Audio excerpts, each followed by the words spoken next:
नमस्कार. आजची बातमी खरंच खूप मोठी आहे. खास करून त्यांच्यासाठी जे देशाच्या प्रशासकीय सेवेत जाण्याचं स्वप्न बघतायत. संघ लोकसेवा आयोग म्हणजेच UPSCने 2026 साठी एक जबरदस्त भरती जाहीर केली आहे. आणि ही संधी अजिबात चुकवण्यासारखी नाहीये. चला तर मग ह्याबद्दल सगळं काही सविस्तरपणे जाणून घेऊया. आणि हो, आकडा ऐकून तर आश्चर्य वाटेल. तब्बल 933 जागा. हो, 933. देशातल्या सगळ्यात मानाच्या नोकरीसाठी ही एक प्रचंड मोठी संधी असं म्हणायला हरकत नाही. खरं तर इतक्या जागा सहसा निघत नाहीत. तर ही जी भरती आहे ती UPSC नागरी सेवा परीक्षा 2026च्या माध्यमातून होणार आहे. आणि हे फक्त एक व्यासपीठ नाहीये, तर देशाचं भविष्य घडवण्याची एक मोठी संधी आहे. पण मग प्रश्न येतो की या 933 जागा नेमक्या कोणत्या पदांसाठी आहेत? चला आता आपण बघूया की या भरतीमध्ये कोणती कोणती प्रतिष्ठित पदं आहेत.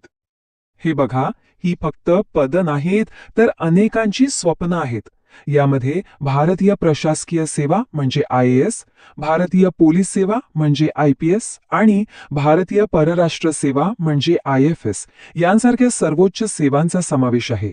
इतकंच नाही, तर इतरही अनेक केंद्रीय सेवांची दारं उघडली आहेत. आणि हो, हे सांगायची गरज नाही, पण सरकारी नियमानुसार पगार आणि इतर सुविधा तर एकदम आकर्षक असणारच आहेत. ओके, तर मग सगळ्यात महत्वाचा प्रश्न, ह्या संधीसाठी कोण अर्ज करू शकतं? म्हणजे यासाठी नक्की पात्रता काय लागते? चला, तेच आता समजून घेऊया. इथे एक चांगली गोष्ट म्हणजे पात्रतेची अट खूप सोपी आणि सरळ आहे. फक्त कोणत्याही मान्यताप्राप्त विद्यापीठाची पदवी हवी, म्हणजे शिक्षण कुठल्याही शाखेतून झालेलं असो, आर्ट्स, कॉमर्स, सायन्स, काहीही, सगळेच जण अर्ज करू शकतात. त्यामुळे हे दरवाजे खऱ्या अर्थाने सर्वांसाठी उघडे आहेत. आता वयोमर्यादेबद्दल बोलूया. वय मोजलं जाईल 1 ऑगस्ट 2026 या तारखेनुसार. कमीत कमी वय आहे 21 वर्षे आणि सर्वसाधारण प्रवर्गासाठी जास्तीत जास्त वय आहे 32 वर्षे. पण इथे खूप महत्वाची गोष्ट आहे. आरक्षित प्रवर्गांसाठी वयात सूट आहे. म्हणजे OBC उमेदवारांसाठी 3 वर्षांची आणि SC/ST उमेदवारांसाठी तब्बल 5 वर्षांची अतिरिक्त सूट देण्यात आली आहे. ठीक आहे, पात्रता तर समजली. आता वळूया अर्ज प्रक्रियेच्या सगळ्यात महत्वाच्या भागाकडे, म्हणजे तारखा आणि अर्ज शुल्क. या तारखा तर अजिबात विसरून चालणार नाही. ह्या तारखा खरं तर लगेच कुठेतरी लिहून ठेवायला हव्यात. अर्ज करण्याची शेवटची तारीख आहे 24 फेब्रुवारी 2026 आणि ती सुद्धा संध्याकाळी 6 वाजेपर्यंतच. त्यानंतर अर्ज करता येणार नाही. आणि पूर्व परीक्षा होणार आहे 24 मे 2026 रोजी. म्हणजे तयारीसाठी वेळ फार नाहीये, हे लक्षात घ्यायला हवं.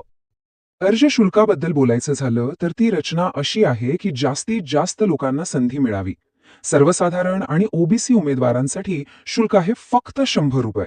आणि सगळ्यात महत्वाचं म्हणजे अनुसूचित जाती, जमाती, दिव्यांग आणि सर्व महिला उमेदवारांना कोणतंही शुल्क भरायचं नाहीये. त्यांच्यासाठी अर्ज पूर्णपणे मोफत आहे. चला, आता बघूया की अर्ज कसा करायचा. खरं तर प्रक्रिया खूपच सोपी आहे. ही सगळी प्रक्रिया पूर्णपणे ऑनलाईन आहे. फक्त 3 सोप्या स्टेप्स फॉलो करायच्या आहेत. पहिली स्टेप, UPSCची अधिकृत वेबसाईट म्हणजे upsconline.nic.in इथे जायचं. दुसरी, तिथे असलेला ऑनलाईन अर्ज व्यवस्थित भरायचा. आणि तिसरी, शेवटच्या तारखेच्या आत तो सबमिट करायचा. बस, इतकंच.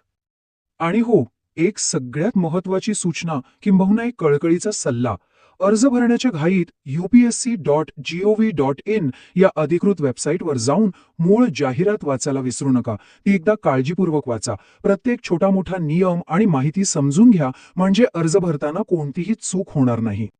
तर मग देशाच्या सर्वोच्च पदांवर बसून काम करण्याची ही एक मोठी सुवर्ण संधी अक्षरशः दारावर उभी आहे. आता प्रश्न फक्त एकच उरतो, या संधीचं सोनं करण्यासाठी उमेदवार खरंच तयार आहेत का? कारण ह्याच तयारीवर त्यांचं पुढचं भविष्य ठरणार आहे.